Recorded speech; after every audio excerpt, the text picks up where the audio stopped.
GT2 RS for me is, I love 911s, and the GT2 RS is the ultimate variant of a 911, and that's why it's the obvious choice. I'm a bit of a speed freak, and I like the 911s to be turbocharged. It just has a certain feeling that you can't replicate in any other car.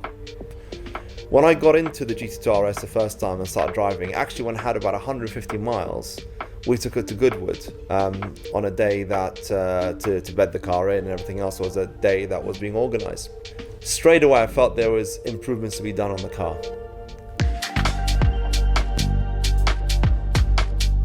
Chose Manthey because I don't really do aftermarket stuff, especially not on a GT2 RS, and they are 51% owned by Porsche, so essentially they are a Porsche. One thing that sold the kit to me is Christoph. I went out with Christoph in the car, who's the head development person and the MD of Porsche Messbach in Germany, and went out with him in the MR, the record-breaking MR, on a lap on a tourist day.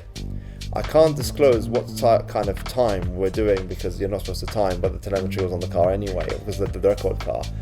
It was sub 7 seconds and it was incredible. And I thought to myself, well, you have to have that because the MR feels like a completely different car dynamically to the standard GT2 RS. It's an amazing achievement considering what they did with just aero, brake and suspension upgrades, and I really mean that. It's a night and day difference. As you know, the car's a Nurburgring record holder. When Manthey set up to do the MR package, they try and make a car 10 seconds quicker around the Nurburgring than the standard car, to justify the cost and the R&D and everything that goes into the car. And I've always been intrigued to find out what the car will go around Silverstone. And it went round in 207.3 and basically set an unofficial record. That's not far off a GT3 spec race car on slicks. It is that fast. So what Manthey have done alongside Michelin is amazing. It's such a special thing. It's kind of elevated the car to like hypercar status, and case in point, it's gone round all around the world breaking records because it's so easy to drive. And it's amazing to know the next time I'm on a track day that it's the fastest car on track.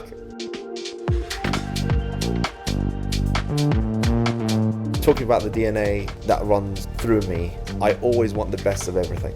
And people who know me, known me for years, know I've always said Michelin is a tyre of choice. My M3 CSL had MICHELIN Cup tyres, and that was in 2004, because it gave you a different level of grip and a different level of confidence in all conditions.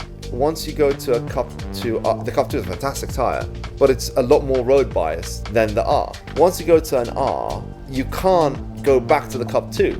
Just off center, the deflection point, the sidewall feel, the level of grip, just the whole tyre feels completely different, and it's elevated the performance of this car in particular, and any car goes on, exponentially.